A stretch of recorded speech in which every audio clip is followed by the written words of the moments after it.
नमस्कार, आप देख रहे हैं हमारा खास कार्यक्रम लोकतंत्र। आपके साथ मैं हूं घनश्याम उपाध्याय। कोरोना की नई लहर एक बार फिर बड़ी चुनौती बनकर उभरी है। माना जा रहा है कि नई लहर से एक बार फिर कारोबार प्रभावित हो सकते हैं। सबसे ज्यादा सर्विस सेक्टर पर असर पड़ सकता है। दरअसल कोरोना की नई लहर ऐसे वक्त में आई है जब सर्विस सेक्टर रफ्तार पकड़ रहा है, अर्थव्यवस्था पटरी पर लौट रही है। सेवा व्यवसाय गतिविधि सूचकांक जनवरी के 52.8 से बढ़कर फरवरी में 55.3 पर पहुंच गया। हालांकि ब्रोकरेज फर्म नोमुरा के मुताबिक संक्रमण बढ़ने से 21 मार्च को खत्म सप्ताह में बिजनेस रिजम्पशन इंडेक्स गिरकर 95.1 हो गया, जो इससे पहले के सप्ताह में 95.4 था। कोरोना की नई लहर सबसे ज्यादा महाराष्ट्र में है। इसके अलावा पंजाब, छत्तीसगढ़, मध्य प्रदेश, केरल में भी कोरोना के नए केसेस बढ़ते जा रहे हैं।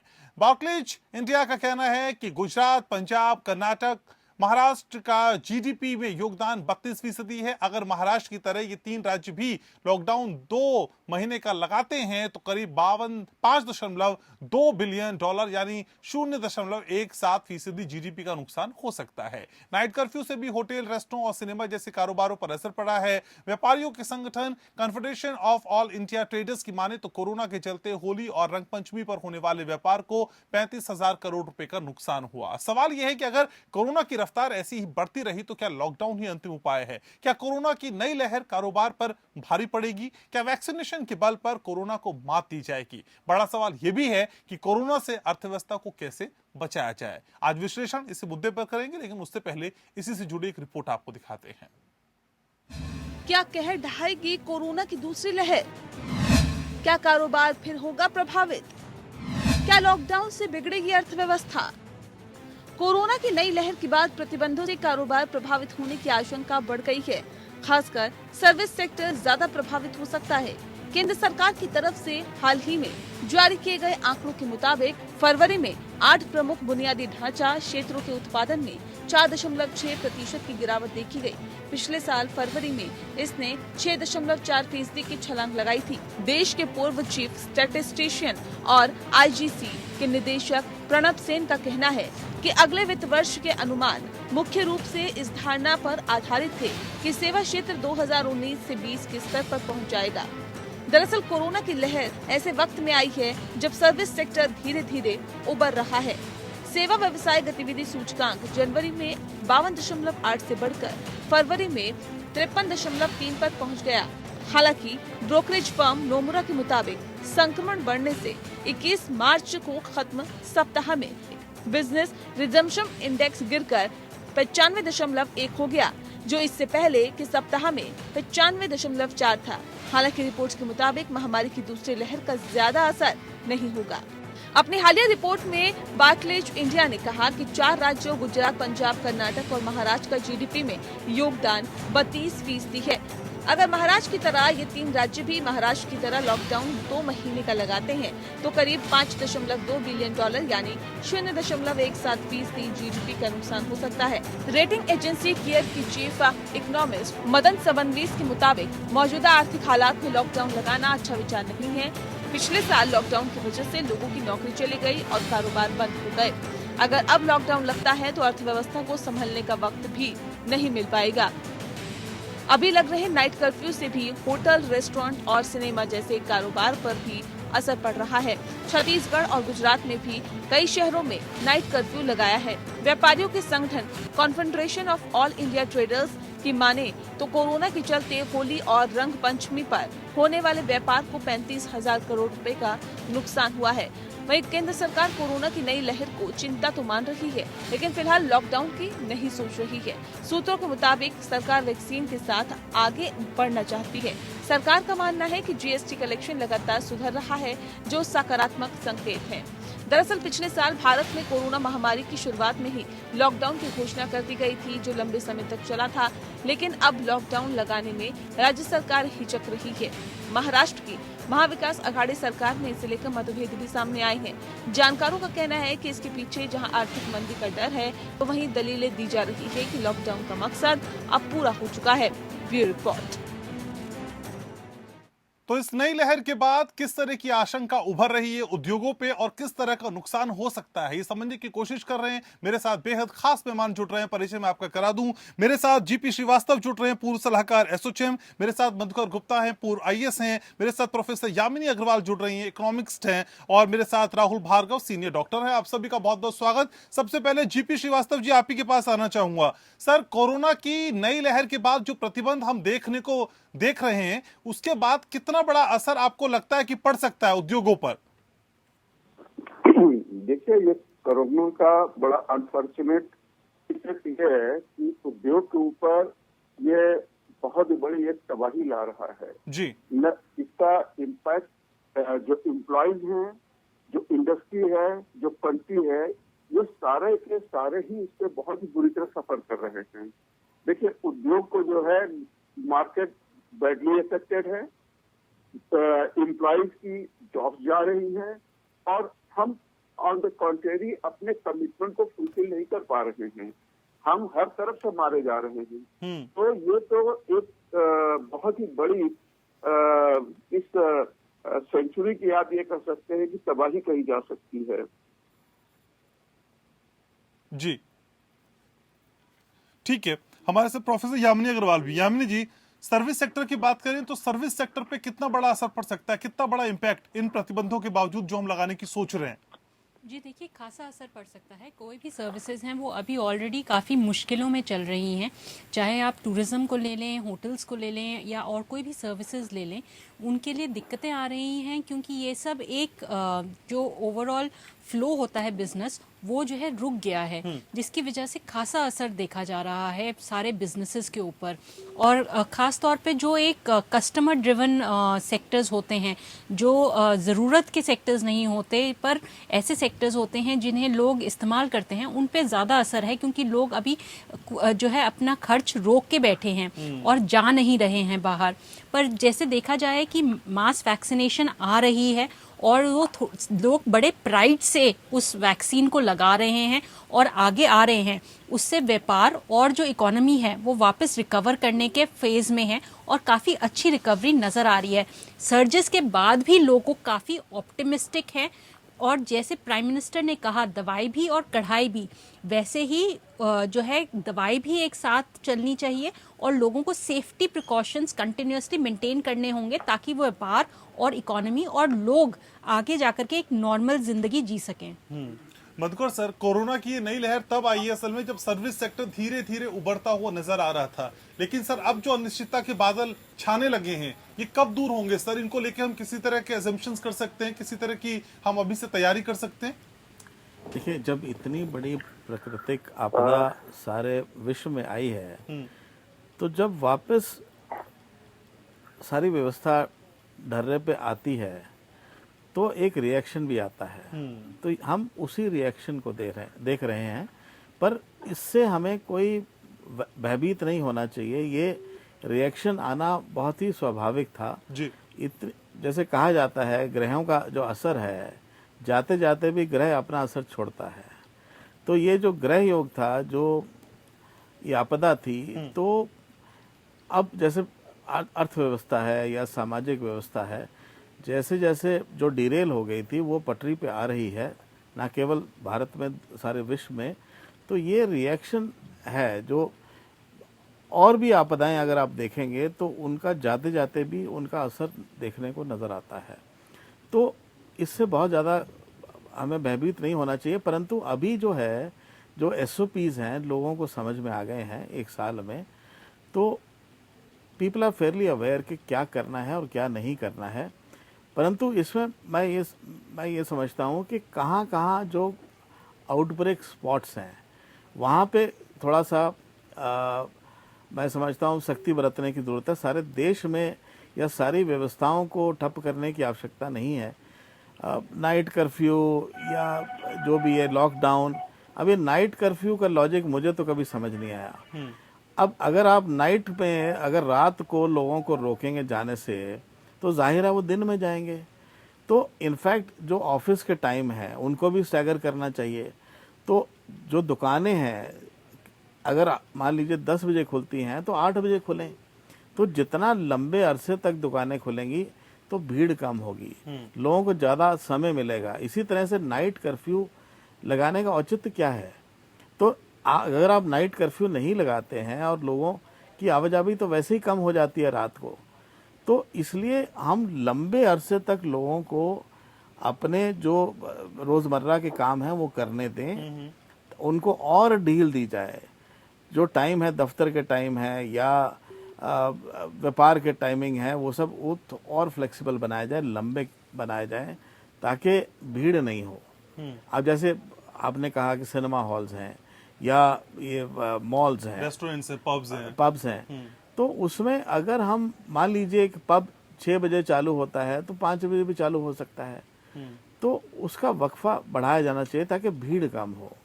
और बेसिकली जो हमारी अर्थव्यवस्था है या आर्थिक ऑपरेशंस हैं जी। या सामाजिक कार्यक्रम हैं, उनको हम और व्यवस्थित करें। बाकी दूसरी बात एक और है कि अभी अगर आपने अनुभव किया होगा कि जो डॉक्टर्स हैं सारे देश में, वो काफ़ी सक्षम हो गए हैं, उनको काफ़ी अनुभव प्राप्त हो गया है और कोरोना को ट्रीट करने में। तो जो फेटेलिटीज़ पहले थी, जो मोर्टालिटी रेट पहले था, वो फॉर्चुनेटली अब नहीं है। इसके साथ साथ जैसे यामिनी जी ने कहा कि सख्ती भी, और जो दवाई है दवाई को तीव्रता से दिया जाए, परंतु फोर्सिबली नहीं, स्वेच्छा से। अगर हम फोर्सिबली देंगे तो उसका रिएक्शन फिर आएगा।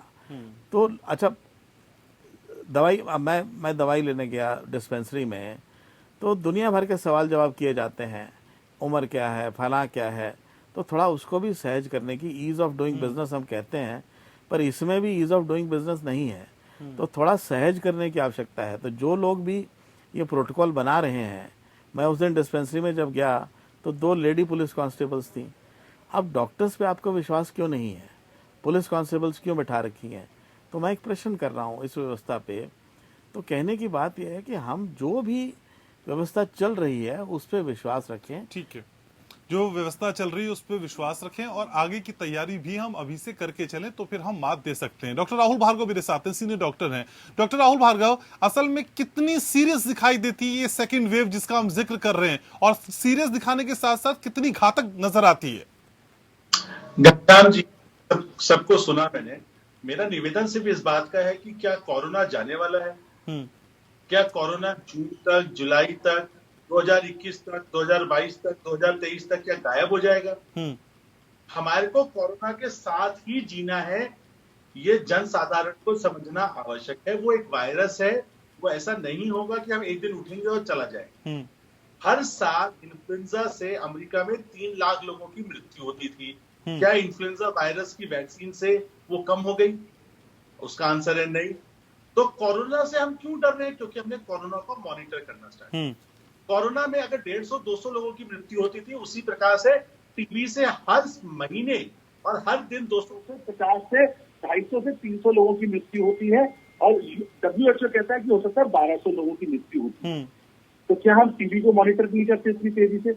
एक हमको ये बात समझना जरूरी है कि कोरोना कहीं नहीं जाने वाला। हमारे को अपने गोल्स को रीसेट करना पड़ेगा। गोल रीसेटिंग में क्या है? उनको आईसीयू की जरूरत ना पड़े। जो हाई रिस्क ग्रुप है, जिनमें कोमॉर्बिडिटीज है, जिसको हमने शोध के माध्यम से 1 साल में ये समझ लिया कि श्रीवास्तव जी, गुप्ता जी, अग्रवाल जी को डायबिटीज, ब्लड प्रेशर नहीं है, तो उनको कोरोना होगा, उनको कुछ भी नहीं होगा, वो अपने आप से ठीक होंगे और 14 दिन में ठीक होकर चले जाएंगे, वो घर बैठेंगे। तो रीसेटिंग क्या जरूरत है? इंडस्ट्रीज के लिए क्या इंपॉर्टेंट है कि जिसको कॉफ एंड कोल्ड है वो लीव देके घर पे बिठाने की आवश्यकता है। दूसरा, वैक्सीनेशन को बढ़ाने की आवश्यकता है कि आप पूरी पब्लिक को वैक्सीनेट कर दे। 18 साल से ऊपर के बच्चों से लेकर ऊपर तक जो कोमॉर्बिडिटी कंडीशन है, सबको वैक्सीनेशन तेजी से बढ़ा दे। मतलब रोज की 2 करोड़ की वैक्सीन बनाए, 2 करोड़ लोगों को वैक्सीन लगवाएं। तीसरी इंपॉर्टेंट चीज जो जरूरी है, माइंडसेट को चेंज करना कि मेरे को कोरोना रहेगा, मैं आईसीयू ना जाऊं, मेरी मृत्यु दर ज्यादा ना हो। उसके बाद भी कुछ लोग जो कि कोमॉर्बिड कंडीशन से ग्रसित हैं, मैं शोध के माध्यम से ये जानता रहूं कि मैं अपनी मोर्टालिटी को किस तरीके से कम करना है, उसके प्रयास करूं। ये लॉकडाउन करना नहीं करना, इससे कोई फायदा नहीं होना सर। अच्छा। आपको हेल्थ केयर सिस्टम को बढ़ाना पड़ेगा, आपको बाराबंकी से लेकर कन्याकुमारी तक अपने प्राइमरी हेल्थ केयर सेंटर में आईसीयू की व्यवस्था करनी पड़ेगी, ऑक्सीजन वाले बेड की आवश्यकता करनी पड़ेगी कि लोगों को कोरोना हो, रेस्पिरेटरी प्रॉब्लम हो, उनको ऑक्सीजन लगे 5 से 7 दिन, रेमडेसिविर सस्ते से सस्ते में मिले, टेस्टिंग सस्ते से सस्ते में हो और हम आगे बढ़ पाए। यही अगर हम पैरामीटर रखेंगे, कोरोना के साथ जीना सीख लेंगे। घनश्याम जी, कोरोना के अगेंस्ट नहीं जीना, कोरोना के साथ जीना है। और जैसे अर्थशास्त्री वगैरह सब बैठे हैं, वो बिल्कुल सही बात कर रहे हैं कि बार बार लॉकडाउन करने की जो हमारी प्रक्रिया है, इससे कोई फर्क नहीं पड़ने वाला, इससे कोई यूटिलिटी नहीं है कि हम रात को हम सिंबॉलिक तरीके से रात में नाइट कर्फ्यू लगा देते हैं। उससे क्या होगा? क्या पब्लिक रात में निकलती है क्या ज्यादा? क्या रैलीज में? उससे बड़ी इंपॉर्टेंट चीज, सबसे बड़ी इंपॉर्टेंट चीज, हम पॉलिटिकल डिस्पोजिशन पे विश्वास रखते हैं। पॉलिटिक्स में हम पॉलिटिशियंस को फॉलो करते हैं देश की जनता। तो वो आज की जनता क्या कह रही है कि जब पॉलिटिशियन अपनी मीटिंग्स कर सकते हैं, रैली कर सकते हैं, तो कोरोना कहाँ है? आप दिल्ली में पूछे, लोगों से पूछे कोरोना कहाँ है, तो वो कहते हैं कोरोना कहीं नहीं है, क्योंकि सब तो पॉलिटिशियन बंगाल, कर्नाटक और तमिलनाडु, पुडुचेरी और केरला के इलेक्शन में बिजी हैं। तो पॉलिटिकल डिस्पोजिशन को भी ये बताना पड़ेगा कि देखो, अपने को कोविड एप्रोप्रिएट बिहेवियर के साथ जीना आवश्यक है। तो ये तरीके से हम जिएंगे तो हमारे साथ कोविड के साथ जीने की क्षमता बढ़ जाएगी। ठीक है डॉक्टर राहुल, तो आप कह रहे हैं कि असल में कोरोना के साथ जीने की आदत डालनी होगी, लेकिन जीपी श्रीवास्तव जी, गुजरात, पंजाब, कर्नाटक और महाराष्ट्र का जीडीपी में 32% योगदान है जो आंकड़े बताते हैं। ऐसे में लॉकडाउन की स्थिति से कितना नुकसान पहुंच जाएगा? जीपी श्रीवास्तव, आप हैं मेरे साथ? श्रीवास्तव जी से फिर से कनेक्ट करने की कोशिश करेंगे, लेकिन यहाँ अमनी अग्रवाल, सवाल आपसे यही कि असल में इतना बड़ा योगदान जीडीपी में इन राज्यों का है, अगर हम वाकई लॉकडाउन की तरफ आगे बढ़ते हैं तो फिर कितना नुकसान होने की संभावना है? जी, जितना अगर लॉकडाउन होता है तो वापस व्यवस्था बंद सी हो जाती है और जितना भी योगदान है वो नहीं होगा। तो आपको 32वीं सदी से मैक्सिमम जो योगदान है वो ही जो है हो सकता है ना हो, और ऐसा भी हो सकता है कि इससे आधा अगर हम कहें तो 16वीं सदी के आसपास जो है योगदान रह जाए, क्योंकि कुछ समय वो चले और कुछ समय नहीं चले। तो जितने समय वो नहीं चलेगा और अगर वो नंबर ऑफ डेज के हिसाब से हम योगदान देखें तो उसके हिसाब से हम निकाल पाएंगे ये कितना नुकसान हो सकता है। पर 32वीं सदी जैसे आप कह रहे हैं उतना तो हमें नुकसान हो सकता है अगर कंटिन्यूअस लॉकडाउन रहेगा और कर्फ्यू जैसी सिचुएशंस रहें तो। ठीक है, जीपी श्रीवास्तव जुड़ चुके हैं। श्रीवास्तव जी, असल में पिछले साल लॉकडाउन की वजह से लोगों की नौकरी चली गई, कहीं सैलरी कट गई, कारोबार बंद हो गए, लेकिन इस बार अगर लॉकडाउन हम जाते हैं लॉकडाउन की तरफ, क्या हालात वैसे ही होंगे या स्थिति उससे भी ज्यादा विभत्स हो जाएगी, खराब हो जाएगी?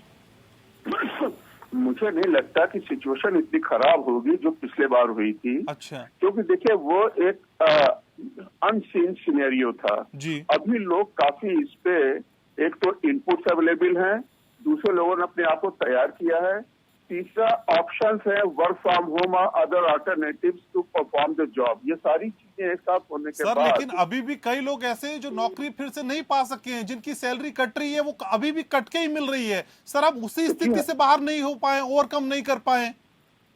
जी हाँ, देखिए तकलीफ तो है, मैं ये नहीं कह रहा हूँ खत्म हो गया है, लेकिन सिचुएशन में सुधार तो डेफिनेटली हुआ है। आप ये देखें, पहले तो है अगर प्रॉब्लम 100 थी तो इस समय प्रॉब्लम आप ये कर सकते हैं कि 50 तो हो ही गई है, कम से कम 50 इम्प्रूवमेंट तो हो गया है, क्योंकि आपकी प्रोडक्शन फिगर से मालूम होता है, ये आपके जीएसटी कलेक्शन से मालूम होता है, ये आपके सारी इकोनॉमिक एक्टिविटीज से जितने पैरामीटर्स अगर आप उनको देखें तो उनमें उछाल तो आया ही है जी। लेकिन आप ये देखिए कि ऐसा नहीं कि हर किसी का, क्या सिर्फ श्रीवास्तव जी, क्या स्टॉक एक्सचेंज और जीएसटी कलेक्शन से नौकरी की दर बढ़ी है क्या? Rahul ji, sir please sir, request एक एक करके, और फोन लाइन पे जुड़े हैं वैसे भी, ठीक है? आप समझिए बात को। राहुल जी आऊंगा sir, your turn is come sir. Sir आ रहे हैं सर, वेट तो करिए। राहुल जी, आप तो पॉलिटिशियंस की तरह हो जाते हैं सर, थोड़ा सा इंतजार करिए सर, आ रहा हूँ विद ड्यू रिस्पेक्ट सर, आ रहा हूँ आपके पास। जीपी श्रीवास्तव जी, अपनी बात पूरी करिए। हाँ, तो जो मैं कह रहा था कि देखिए प्रॉब्लम यह है कि कुछ लोग अभी भी उनकी इनकम 10% भी नहीं आ पाई है, और कुछ लोग ऐसे हैं जिनकी इनकम जो है 60-70%, 80% तक पहुंच चुकी है। तो हमारे लिए जो लोअर वेज अर्नर है या जो सैलरी क्लास है अनऑर्गेनाइज सेक्टर में, उनको सबसे ज्यादा प्रॉब्लम चल रही है और उन्हें जो है ये रियली समय लगेगा कि जब इकोनॉमी किस तरह से उनको हेल्प कर पाएगी। लेकिन अगर आप ये सोचें कि जो शुरुआत में हालत थी कि लोगों को राशन देना पड़ता था, रोज लोगों को जो है स्ट्रीट ट्रांसपोर्ट देना पड़ता था, अब उससे तो निजात मिल गई है।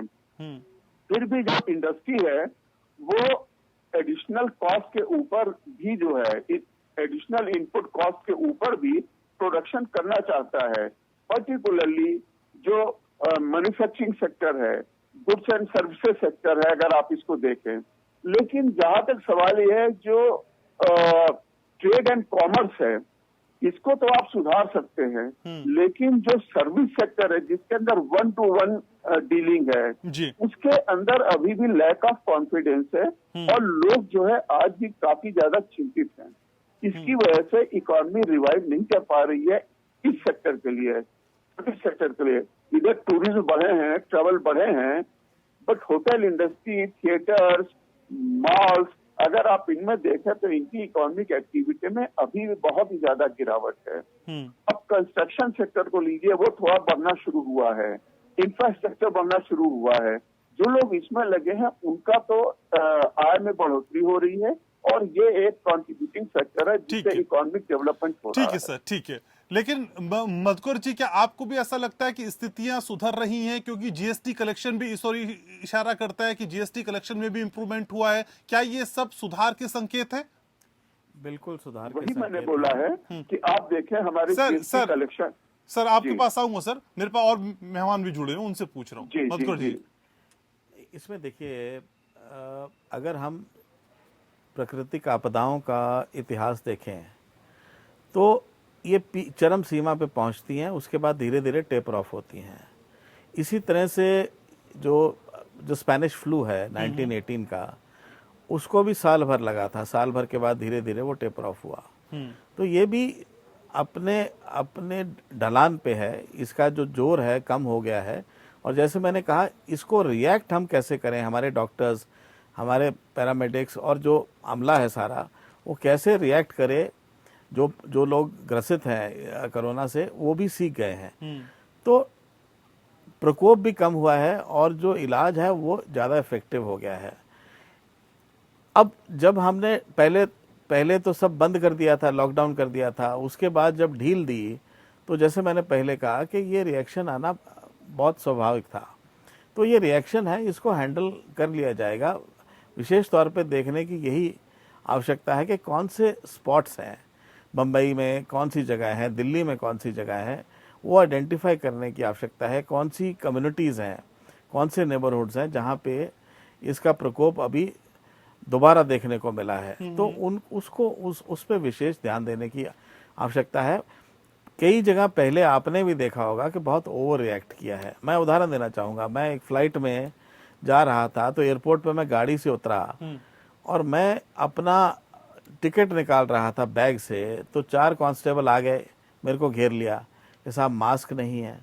मैंने कहा भैया मेरे आसपास 10 फुट तक कोई आदमी नहीं है, तो मैं खाना नहीं खाऊं, सांस नहीं लूं, मैं कुछ ढूंढ रहा हूं, मैंने मास्क अपनी जेब में डाल लिया है।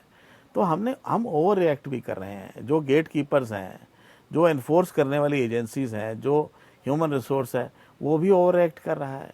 मतलब ओवर रिएक्ट करने की कोई आवश्यकता नहीं है। तो मतलब हमें सर ओवर रिएक्ट और लापरवाही के बीच के फासले को तो हमें समझना होगा ना, कहीं इसके चक्कर में हम लापरवाह ना हो जाएं। नहीं, तो लापरवाही के ना हो उसके चक्कर में आप you can't over react also. अब जैसे कौन सी स्थिति ज्यादा नुकसानदेह है सर, ओवर रिएक्ट करना या फिर लापरवाह होना? मैंने उस दिन उनको यही कहा, मैंने कहा भैया आप क्या इन्फोर्स कर रहे हो? आप देख रहे हो कि मैं अभी गाड़ी से उतरा हूँ और मैं कुछ ढूंढ रहा हूँ, तो इतनी देर में क्या होने वाला? और मेरे आसपास कोई आदमी नहीं है। मतलब अगर आपके पास कोई व्यक्ति नहीं है और आप मास्क लगा के बैठे हैं, वो भी मूर्खता की संज्ञा में ही मानता हूं मैं। जहां आवश्यकता है वहीं, मतलब ओवर रिएक्ट करना कोई समझदारी नहीं है। जोश के साथ साथ हमें होश भी रखना पड़ेगा। तो बहुत जगह पे ओवर रिएक्शन है, तो ये जो जोश है ये मिसप्लेस्ड भी है बहुत ज्यादा।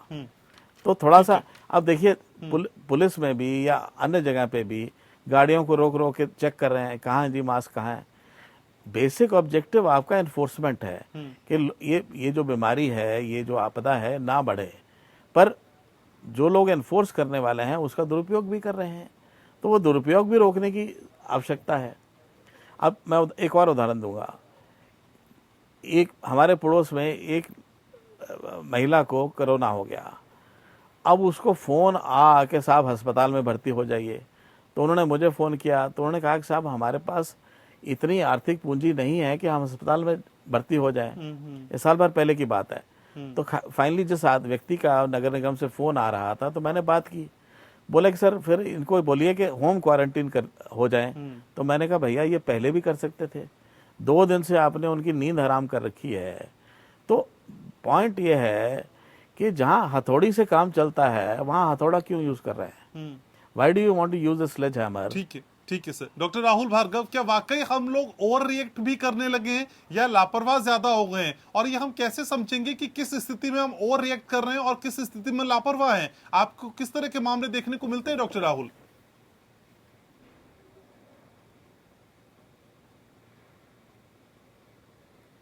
डॉक्टर भार्गव, ऑडिबल हूं मैं आपके लिए? डॉक्टर भार्गव तो शायद आवाज नहीं जा रही। लेकिन प्रोफेसर यामिनी अग्रवाल, क्या वाकई हम ओवर रिएक्ट कर रहे हैं या फिर हम लापरवाह हो गए हैं? और जो असल में आपको टोक रहा है वो कैसे समझ पाएगा कि आप लापरवाह हैं या फिर आप जिम्मेदारी से अपनी चीजों को समझ रहे हैं, लेकिन अभी आपने फिलहाल मास्क नहीं लगाया है? ये उनके लिए भी तो दुविधा का विषय होगा। कि देखिए गाइडलाइंस दी जा चुकी हैं और गाइडलाइंस के हिसाब से वो कोशिश कर रहे हैं कि ज़्यादा से ज़्यादा लोगों तक जो है ऐसे इन्फॉर्मेशन को पहुंचाई जाए कि उनके भलाई हो। पर कभी कभार हो सकता है कुछ सर्कमस्टेंसेस में उन्हें नहीं समझ में आए कि ये वो जो कर रहे हैं ये किसी को इनकन्वीनियंस तो कॉज नहीं कर रहा। पर ज़्यादातर देखा जा रहा है, अगर आप मॉल भी जाएं तो वहाँ पे भी सिक्योरिटी गार्ड्स खड़े हैं, वो आपको कहते हैं आप मास्क लगाइए। अगर आप कहीं मार्केट्स में जाते हैं तो वो आपको कहते हैं सोशल डिस्टेंसिंग रखिए। बड़ी बड़ी जगहों पे तो किया जा रहा है, पर अगर आप देखें तो कुछ जगहों पर जैसे जो मास एग्रीगेशंस हो रही हैं वहाँ पे लोग जो है कोताही बरत रहे हैं, वहाँ पे लापरवाही है और वहाँ पे इतनी कढ़ाई नहीं मेंटेन करी जा रही, सख्ती नहीं रखी जा रही, जिसकी वजह से कोरोना का स्प्रेड बढ़ सकता है। वैक्सीनेशन के बाद लोग जो है सोच रहे हैं कि ढील दी जा सकती है, पर ढील नहीं दी जा सकती क्योंकि वैक्सीनेशन सिर्फ एक जो है रोकने का तरीका है, पर ये एक वो नहीं है कि जो है आपको कोरोना नहीं हो सकता। तो वैक्सीनेशन के बाद भी कुछ टाइम में जब आपको सेकंड डोज नहीं लगी उसमें भी लोग जो है रिलैक्स कर रहे हैं और कोशिश करनी चाहिए कि इस समय चाहे आप अकेले हों चाहे आप लोगों के साथ हों, अपना मास्क और अपनी सेफ्टी के लिए अपने सैनिटाइजेशन प्रॉपर्ली करें। बिल्कुल, तो वैक्सीन लगा के इस इत्मीनान में या फिर इस मुगालते में नहीं आना चाहिए कि अब हम कोरोना से बच गए, क्योंकि हर्ड इम्यूनिटी हासिल करने में अभी बहुत समय लगेगा। लोकतंत्र में आज हम समझने की कोशिश कर रहे हैं कोरोना की दूसरी लहर को, और साथ ही ये समझने की कोशिश कर रहे हैं कि उद्योगों को कितना बड़ा नुकसान इससे होने जा रहा है। सभी खास मेहमान लगातार हमारे साथ बने हुए हैं। मेरे साथ जीपी श्रीवास्तव हैं, पूर्व सलाहकार हैं एसोचैम के। जीपी श्रीवास्तव सर, असल में सभी राज्य असल में कोरोना को फिर से अख्तियार करने के लिए, लागू करने के लिए हिचकिचा रहे हैं। सर, इस सकुचाहट की वजह क्या है? क्या वाकई सिर्फ आर्थिक कारण एक वजह दिखाई देती है जिसकी वजह से लॉकडाउन की तरफ नहीं जाना चाहते राज्य, या फिर इसकी जरूरत ही नहीं है अभी? देखिए, लॉकडाउन, टोटल लॉकडाउन जो है वो इन जनरल नहीं होना चाहिए। लॉकडाउन जो है, जो स्पेसिफाइड एरियाज हैं, जैसे पहले उन्होंने आइडेंटिफाई किया था रेड जोन, अब उस सिलेक्टेड एरिया में आप लॉकडाउन करें, क्योंकि देखिए लोगों की जान बचाना तो बहुत जरूरी है। जहां पर बहुत ही ज्यादा केसेस हैं, आप उस पर्टिकुलर एरिया को लॉकडाउन कीजिए ना। आप पूरी इंडस्ट्री या पूरी एक्टिविटी या पूरे स्टेट को, डिस्ट्रिक्ट को लॉकडाउन करें, ये मेरे समझ ये ठीक नहीं है। आप 2-3 मैं आपको उदाहरण दे सकता हूँ। फॉर एग्जाम्पल, आप मार्केट में आप जाइए, देखिए उस पर किसी का कंट्रोल नहीं है, बहुत ही ज्यादा भीड़ आपको दिखाई पड़ेगी, शोल्डर से शोल्डर रगड़ते हुए लोग चल रहे हैं। ऐसी जगह पर अगर आप वहां पर उनके कोरोना टेस्ट का आप एक पिकअप वैन खड़ी कर दीजिए कि जहां भी भीड़ होगी वहां पर हर आदमी को चेकअप कराना शुरू करना पड़ेगा, तो लोग अपने आप वहां पर नहीं जाएंगे। किसी मॉल के अंदर एंट्री, देखिए टेम्परेचर देखने से ये कुछ नहीं होता है। आप अगर वहां पर बोलिए साहब आप निगेटिव रिपोर्ट देख करके ही जाएं, मतलब ये है कि आप फोर्स कीजिए कि लोग अपनी भी जिम्मेदारी लें और वो निगेटिव रिपोर्ट ले करके अगर जाते हैं जिसके अंदर कोई बेईमानी नहीं होनी चाहिए, तो अपने आप इस भीड़ को रोका जा सकता है। आप जनरल लॉकडाउन के फेवर में इसलिए नहीं हूँ कि इसके अंदर भला तो थोड़े लोग मतलब लिमिटेड बेनिफिट है, लेकिन नुकसान जो है बहुत ही लोगों का है। तो आपको ये देखना है। तो मुझको ये लगता है कि सेलेक्टिव एंड डिस्क्रिप्टिव वो लॉकडाउन की ही बात कही जा सकती है। अगर किसी मान लीजिए किसी स्कूल में या किसी ऑफिस के अंदर ये पाया गया है, अब उस एरिया को जो है आप बंद कर दीजिए या वहां पर स्ट्रिक्ट कंट्रोल कीजिए। Lockdown is not remedy by itself. हाँ, ये एक इफेक्टिव टूल जरूर है। तो आपको जो है रिजल्ट पाने के लिए आपको जितने भी भीड़ भाड़ की जगह है वहां पर आप इंश्योर कीजिए, लोगों को भी एक दहशत होनी चाहिए। एक तो उनमें अपने आप करने की एक इच्छा होनी चाहिए, उनकी भी जिंदगी का सवाल है। दूसरा, जहां तक स्टेट गवर्नमेंट का सवाल है, उनको भी प्रोएक्टिव एक्शन ये लेना चाहिए कि आप जहां भी देखिए, आप खुद तो अपनी रैलीज कर रहे हैं, इधर आप इलेक्शन देख रहे हैं, कहीं कहीं कोरोना कोई बात कर रहा है साहब, कोई वहां की फिगर आ रही है, कोई डिटेल हो रहा है? Absolutely not. तो न सिर्फ इकोनॉमिक फैक्टर है, ये सोशियो पॉलिटिकल कंसिडरेशन भी बहुत ही जरूरी है और उसके ऊपर एक्शन लिया जाना चाहिए। लोग ये समझते हैं कि ट्रेड और इंडस्ट्री ही सारी प्रॉब्लम की जड़ है, ऐसा नहीं है साहब। आप देखिए बाहर जो भी किया जा रहा है, ये क्यों रोका नहीं जा सकता है? रोकने के लिए ये मुश्किल जरूर है लेकिन इम्पॉसिबल नहीं है।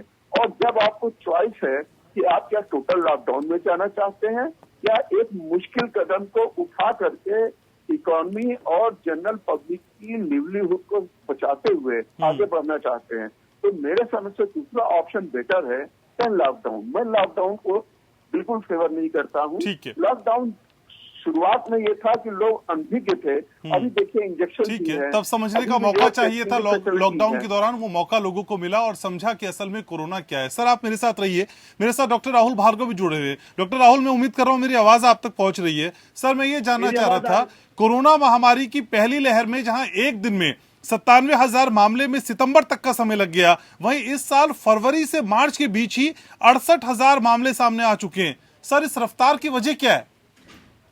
घनश्याम जी, इसकी रफ्तार की दो वजह हैं। एक तो अगर आपको सबको दर्शकों को पता हो कि हम 770 म्यूटेशन वायरस में ऑलरेडी देख चुके हैं, 770।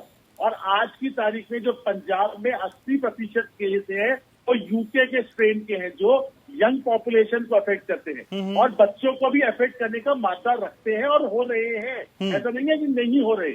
तो हमने जो गलतियां करी हैं जनवरी और फरवरी में, शायद वैक्सीन की सुगबुगाहट से और वैक्सीन के नशे में हमने जो गलतियां करी और उन्होंने कोविड इनअप्रोप्रिएट बिहेवियर यूज किया, उसका ये कारण है कि इतनी जल्दी हमारे आज 70,000 केसेस आने लगे, जिसमें से 50% केसेस और 40 से 45% मौतें महाराष्ट्र में ही अकेले पाई गई हैं।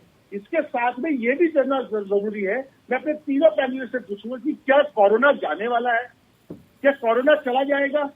मैं आपसे सिर्फ इतनी सी बात पूछना चाहता हूँ कि अगर कोरोना जाने वाला है तो हमको विश्वास रखना चाहिए कि कुछ दिनों की बात है। बट अगर कोरोना नहीं जाने वाला तो इस बात को मान के चलिए कि आपको बेटर टेक्नोलॉजी का यूज करना और बेटर अंडरस्टैंडिंग ऑफ। सर, ये हमें पता कैसे चलेगा कि कोरोना जाने वाला है और हमें कोरोना के साथ ही रहना है? दोनों स्थितियों के बारे में हमें पता कैसे चले सर? घनश्याम जी, कोरोना नहीं जाने वाला, प्लीज आप इस बात को समझ लीजिए। मैं आपको आज बोल रहा हूँ 2022-2023 में भी डिबेट यही चल रही होगी कि फोर्थ लहर आ गई, फिफ्थ लहर आ गई। इसके लिए आपकी मोर्टालिटी कम हो, आईसीयू में लोग कम जाए और वैक्सीनेशन को बढ़ाया जाए। उसी प्रकार से हम 10% का टारगेट अर्थव्यवस्था को देखेंगे, क्योंकि कितना भी कर ले हम देश में, कितने भी नियम कानून बना ले, उसका इम्प्लीमेंटेशन नहीं होता। हमको ये बात ध्यान रखना जरूरी है, हमारी 135 करोड़ की जनसंख्या है, आबादी बहुत ज्यादा है, घनी आबादी वाले क्षेत्र है और लोग काम पे जाएंगे। वो काम पे जाएंगे तो उनको ट्रांसपोर्टेशन के लिए बसेस और ट्रेनों की जरूरत पड़ेगी। हम ये सोचे कि हम कितना भी कोविड एप्रोप्रिएट बिहेवियर अपना ले, तब भी कोरोना के केसेस होंगे, बट वो सीवियर ना हो और मृत्यु ना हो, हमारा जीवन नॉर्मल चलता रहेगा। उसके लिए वैक्सीनेशन और वैक्सीनेशन की आवश्यकता है। अब देश में जरूरत है 2 की जगह 4-5 वैक्सीन की ओपन कर देना और दूसरा 18 साल से ऊपर के सारे लोगों को जल्द से जल्द वैक्सीन करना, क्योंकि हम देखें 80% लोग यूएस में आज एक डोज वैक्सीन की ले चुके हैं। और हम हिंदुस्तान की बात करें, 135 करोड़ में से 60-70 करोड़ को जिनको वैक्सीन लगनी है, सिर्फ 6 करोड़ लोगों ने अपना वैक्सीन की पहली डोज लगवाई है और 2 डोज सिर्फ 9 लाख लोगों को, 90 लाख लोगों को लगी है। तो अब देखिए गैप कितना बड़ा है। आपको आज 45 साल के ऊपर के वर्ग के लोगों को वैक्सीन लगना स्टार्ट करिए, 18 साल क्यों नहीं। सवाल ये होना चाहिए ठीक कि बात। किस प्रकार से रोज हम आपके ब्रैकेट्स ऑफिस क्यों? में, श्रीवास्तव जी के ऑफिस में, अग्रवाल जी के ऑफिस में जाके सारे लोगों को वैक्सीन लगा के अर्थव्यवस्था को खोलने की बात करें rather than लॉकडाउन की बात करें, क्योंकि लॉकडाउन सॉल्यूशन नहीं है किसी भी जगह पे। आपको अपने प्राइमरी हेल्थ केयर को बेटर करना पड़ेगा, मोर्टालिटी को रिड्यूस करना पड़ेगा, लोग कॉन्फिडेंस में आएंगे, वापस लोग अपने वर्क फोर्स में जाएंगे, वर्क करेंगे और चीजें आगे बढ़ पाएंगी। ठीक है मधुकर सर, हम जैसे तैसे रह रहे के थोड़े बहुत इस लॉकडाउन के बाद उभरने लगे हैं, लेकिन सर दोबारा अगर लॉकडाउन की जद में आ जाते हैं तो क्या अर्थव्यवस्था को संभलने का मौका मिल पाएगा पहले की तरह? अंग्रेजी का एक फ्रेज है, मुहावरा है, प्रॉफिट्स ऑफ डूम। तो जब से सृष्टि रची गई है, समय समय पे लोग कहते रहे आगे क्या होगा, ये इस प्लैनेट का, धरती का विनाश होने जा रहा है। 1900 में माल्थस ने कहा था कि इतनी आबादी बढ़ गई है, लोगों के पास खाने के लिए अन्न नहीं होगा। तो ये सब बातें समय समय पे चलती रहती हैं। एक फिल्म आई थी जिसमें कहा एक मुहावरा था, ऑल इज़ वेल। बात यह है कि प्रकृति अब शुद्धिकरण खुद करती है। और स्पेनिश फ्लू का उदाहरण देना चाहूँगा, वो भी 1.5 साल के बाद उसका भी जोर जो है बिल्कुल धीरे हो गया था। तो ये सब बातें हमेशा के लिए नहीं चलती हैं। वैक्सीनेशन वैसे भी बहुत हो रहा है। इसमें वैक्सीनेशन में एक बहुत बड़ा अहम जो मुद्दा है जो हमारे सामने भी आ रहा है। अब जैसे मुझे वैक्सीनेशन कराना था या मेरी पत्नी को कराना था, तो मैंने कम से कम 5 लोगों से सलाह ली कि कहाँ जाऊँ। तो अगर मुझे ये बोध नहीं है कि कहाँ जाना है, तो आम आदमी जो है, जो गरीब आदमी है या अनपढ़ आदमी है, उसको क्या बोध होगा। तो सर आपको बोध कैसे नहीं है सर? सर आप सबको पता है कि वैक्सीनेशन क्या होनी चाहिए, जाके करवा सकते हैं। हाँ, मैं भी ये जानना चाह रहा था सर, सलाह लेने की आवश्यकता ही क्यों पड़ी सर? सर वैक्सीन लगवानी है सर, नियर आप किसी भी अस्पताल को खोलिए और जाइए और वैक्सीन लगवाइए। ठीक है, बिल्कुल। लोगों में डर जो भय है कि कोवैक्सीन से ये हो रहा है, कोविशील्ड से ये हो रहा है। डॉक्टर राहुल, वाकई इंपॉर्टेंट क्वेश्चन आपने रेज किया, जवाब भी ले लीजिए मधुकर जी। ऐसी जरूरत क्यों पड़ी सर आपको? ऐसा है कि जो वॉलंटरली इंफॉर्मेशन आपके पास सहजता से आनी चाहिए, आपके जो भी एडवोकेसी के माध्यम है, मीडिया है, जो भी है, वो नहीं आ रहा है। दूसरी बार जो हमारा हेल्थ सिस्टम है, वो हेल्थ सिस्टम इफेक्टिवली नहीं बता पा रहा है कि आपको जाना क्या है, विकल्प जाना कहाँ पे है, विकल्प क्या है, डिस्पेंसरी में जाना है, अस्पताल में जाना है, किसको कांटेक्ट करना है। इसके साथ साथ ऑनलाइन, अब ऑनलाइन कितने लोग रजिस्टर कर सकते हैं, जितने लोग ऑनलाइन कर सकते हैं वो ऑनलाइन करें। अब लोगों के जहन में ये इम्प्रेशन है कि ऑनलाइन ही करना पड़ेगा, अन्यथा आपको वैक्सीनेशन नहीं किया जाएगा। तो बहुत सारे भ्रम हैं जो फैलाए जा चुके हैं, जिनको दूर करने की आवश्यकता है। और मैं ये कहता हूं कि जो व्यक्ति पहुंच जाता है और पात्र है, उसका वैक्सीनेशन कर दीजिए। अगर आपके पास वक्त नहीं है, उसको अगले दिन बुला लीजिए। तो बहुत सारी चीजें, जो प्रोसीजर्स हमने खुद ही इजाद किए हैं। इस महामारी को हराने का एक ही माध्यम है वैक्सीनेशन। अगर आप अमेरिका का डेटा देखें, 80-90% लोग वैक्सीनेशन से प्रभावित होकर वापस अपने वर्क फोर्स में जा पा रहे हैं। अगर आप न्यूयॉर्क टाइम्स के हवाले से पढ़ें, तो वहां पे पार्टीज, जिन लोगों को वैक्सीन लगी हुई है, उनको पार्टी करना अलाउ किया जा रहा है। तो आप ये देखिए किस प्रकार से पिछले 4 हफ्ते में अमेरिका के केसेस 70% से कम होने लगे हैं। क्यों? क्योंकि उनकी वैक्सीनेशन स्ट्रैटेजी बढ़ गई है। इजराइल में, यूके में, क्या आपको अब खबर मिल रही है जनवरी के बाद की वैक्सीनेशन के बाद कि यूके के केसेस बहुत तेजी से बढ़ रहे हैं? उसका उत्तर है ना। तो समझने की बात यह है कि जो हम ये लॉकडाउन की बात कर रहे हैं, वो 1 साल पहले प्रिमिटिव चीज थी। आज जरूरत है बेटर चीजों की। हेल्थ केयर को बेटर करना है, बेटर दवाइयां हैं, एक्सेस टू दवाइयां हैं और साथ में वैक्सीनेशन। ठीक है, तो प्रोफेसर यामिनी अग्रवाल, ये मान लिया जाए कि हमें वैक्सीन के साथ आगे बढ़ना होगा, नियमों का पालन करना होगा और लापरवाही नहीं बरतनी होगी, तभी हम संभावित नुकसानों से बच सकते हैं। जी बिल्कुल सही कह रहे हैं। वैक्सीनेशन ही एक तरीका है जिससे लोगों को भी बचाया जा सकता है और आर्थिक व्यवस्था को वापस पटरी पे जो आ रही है उसे लाया जा सकता है। लॉकडाउन एक सोल्यूशन नहीं होगा। पहले ही लॉकडाउन के द्वारा जो ज़रूरतमंद लोग थे उन्हें काफ़ी दिक्कतें हुई, उन तक खाना पहुंचाया गया, कैश पहुंचाया गया, जिसके लिए सरकार ने 13% जीडीपी का जो है योगदान दिया और माना जा रहा है उसकी वजह से फिस्कल डेफिसिट 9.5% हो गया।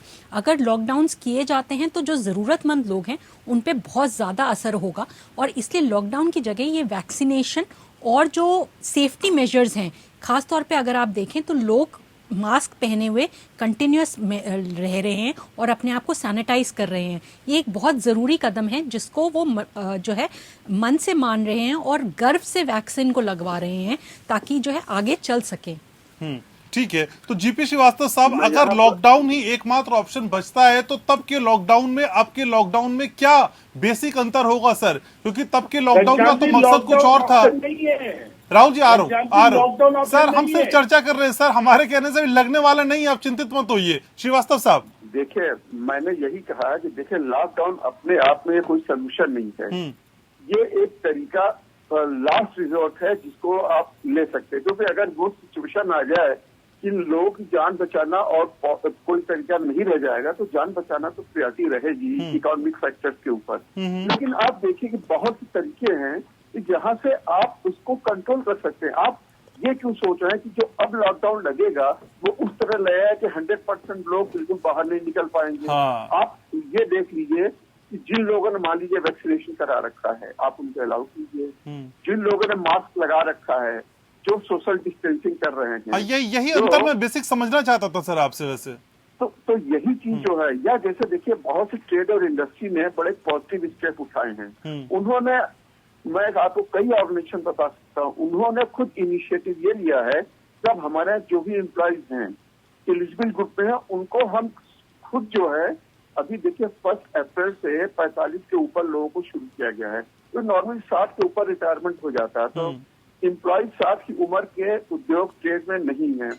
एमएसएमई सेक्टर में कुछ हो सकता है, बट बाई एंड लार्ज वो रिटायर हो जाते हैं। जो 45 से और 60 का, अब 45 मैं इंटरप्ट करना चाहूंगा। हाँ सर, मैं आप ही के पास आ रहा हूँ इसके बाद। Sir let him complete sir, please sir. Sir political debate हो जाती है सर।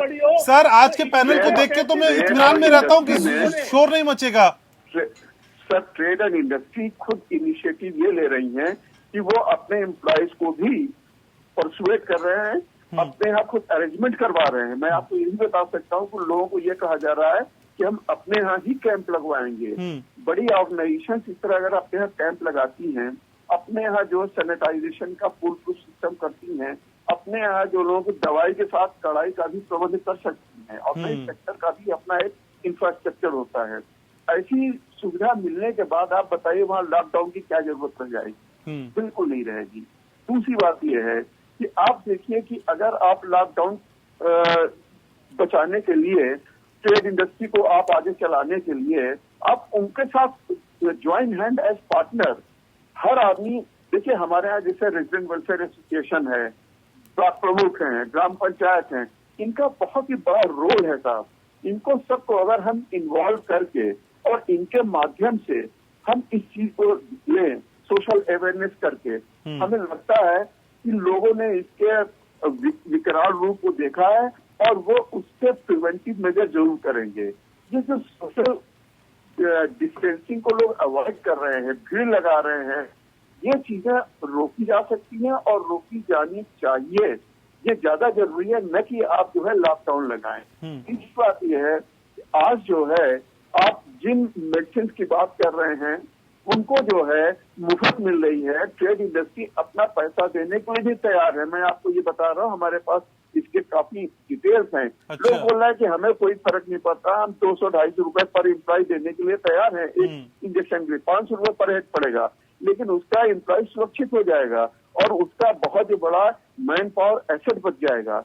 तो न सिर्फ ट्रेड और इंडस्ट्री की बात कीजिए, आप ऑफिस की बात कीजिए, आप दुकानदारों की बात कीजिए, हर आदमी को सपोर्ट करने को तैयार है।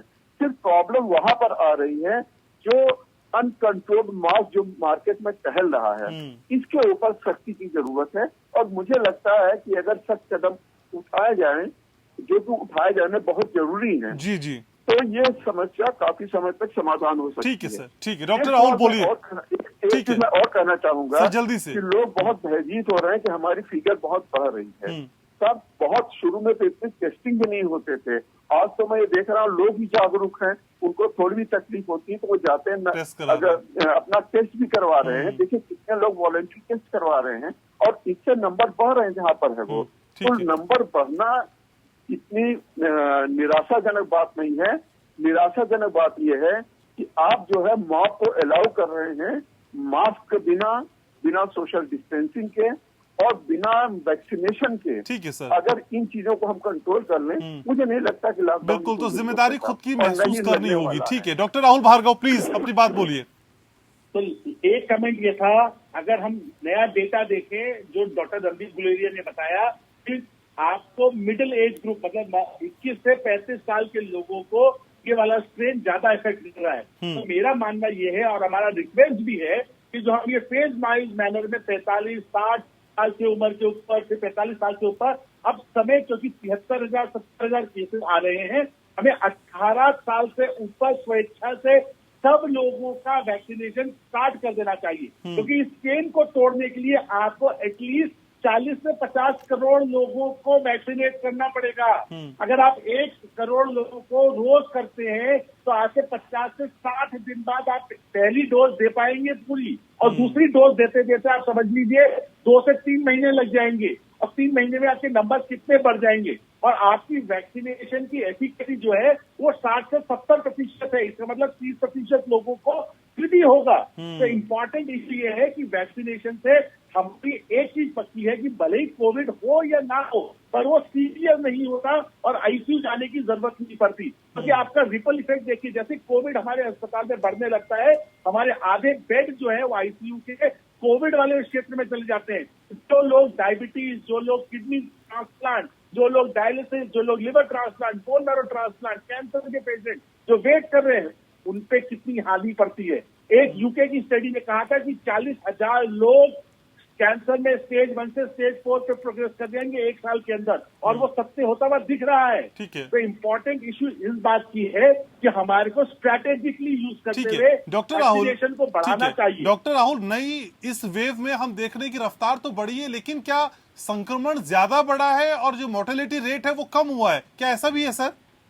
तो अभी संक्रमण रेट जो पहले 150% का रहता था, वो पॉजिटिविटी रेट आज 5 से 7% पे जंप लगा चुका है। साथ में मोर्टेलिटी 1.5% के करीब रहती थी, वो भी बढ़ने लगी है। क्यों? क्योंकि हमारी पॉपुलेशन बहुत हेटेरोजेनस है घनश्याम जी। बहुत सारे लोग अभी भी एल्डरली लोग हैं जिनको सिर्फ एक ही डोज लगी है, क्योंकि हमारे को मालूम रहना चाहिए कि 60 साल से ऊपर के जो लोग थे, अभी तक हमारे को 1 मार्च से चालू हुआ था सेकंड फेज, इसलिए सेकंड डोज लगनी अभी बची है। और सेकंड डोज के बाद भी 15 से 20 दिन लगते हैं इम्यूनिटी आने में। तो आप ये समझिए कि कितना समय लगेगा। अगर हम समय को देखते हुए चले, अभी भी हम दूर हैं सारे लोगों को वैक्सीनेट करने से और प्रोटेक्टिव इम्यूनिटी देने से। तो दूसरी डोज के 15 से 20 दिन बाद वैक्सीनेशन के इम्यूनिटी बढ़ती है। तो घनश्याम जी, अभी तो बहुत सारे एल्डरली लोगों को बिल्कुल डोज 1 लगी है, क्योंकि 1 मार्च से ही सेकंड फेज स्टार्ट हुआ था। बिल्कुल तो बिल्कुल। तो एक लंबा अंतराल तय करना है जब सार्थक परिणाम हमको मिल पाएंगे। लेकिन प्रोफेसर याग्निक अग्रवाल,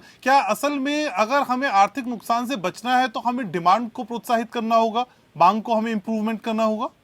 जी, अगर आप देखें तो आर्थिक नुकसान से बचने के लिए फिस्कल जिसे हम कहते हैं, सरकार के द्वारा स्टिमुलस दिया गया है जो बजट में दिया गया, जिसमें हेल्थ केयर इंफ्रास्ट्रक्चर पे खासा खर्च 137% हायर खर्च किया गया।